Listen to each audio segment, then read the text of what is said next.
Imagine a morning where the sun reaches its peak and simply stalls. The clock on your wall doesn't reset at 24, it keeps ticking toward a 100-hour marathon. Most of us spend our current lives in a constant rush. We measure our success by how much we can cram into 24 hours, usually losing the race against deadlines and exhaustion. This horizontal timeline shows the immediate appeal of a 100-hour day.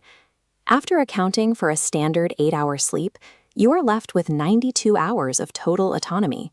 You could theoretically finish a full day at the office, spend 3 hours at the gym, watch 2 movies, and spend the evening socializing, while still leaving 50 hours of the day completely untouched. For the first time, the pressure to be productive disappears. Life moves at a crawl because there is always more time available.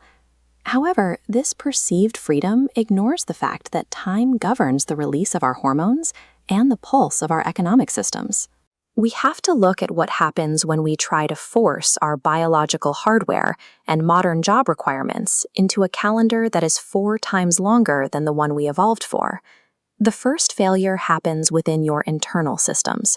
Without a regular cycle of rest, your body's regulatory rhythms begin to misfire.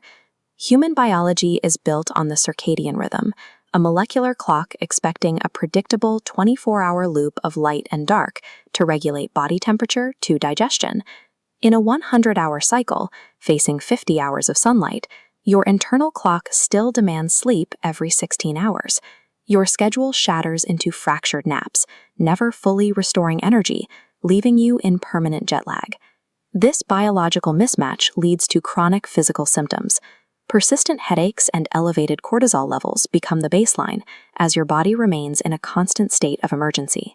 Over several cycles, this lack of restorative sleep erodes your ability to focus or regulate emotions, leading to a steady decline in mental health. Extra hours are a liability if your brain and body are too exhausted to make use of them. Outside, the environment shifts. 50 straight hours of solar radiation bakes the planet's surface, pushing temperatures to levels making outdoor activity dangerous. This extreme heat cycle kills off moisture-sensitive crops and exhausts animals that rely on the cool night to recover. With the outdoors becoming hostile, humans are essentially trapped in climate-controlled environments for days.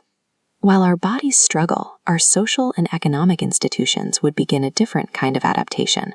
Modern economies prioritize the maximum utilization of assets. If the sun is up for 50 hours, a business stopping after 8 hours loses money compared to competitors. The standard workday would likely expand.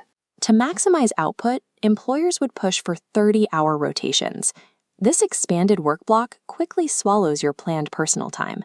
With a longer day, expectations for what you produce grow to match it.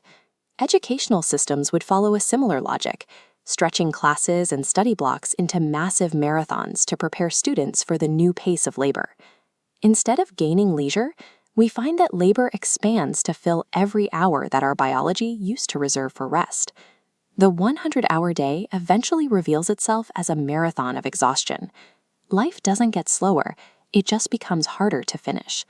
We realize that the value of time is not found in the total number of hours we have, but in the balance between activity and recovery. The 24-hour limit provides a mandatory hard reset. It creates a physical deadline for work and social obligations that is difficult for any culture to ignore. This planetary rhythm acts as a biological shield. It forces the world to stop and gives us a non-negotiable window to recover. Without that limit, life becomes a series of endless demands. Within it, we have exactly enough time to stay human.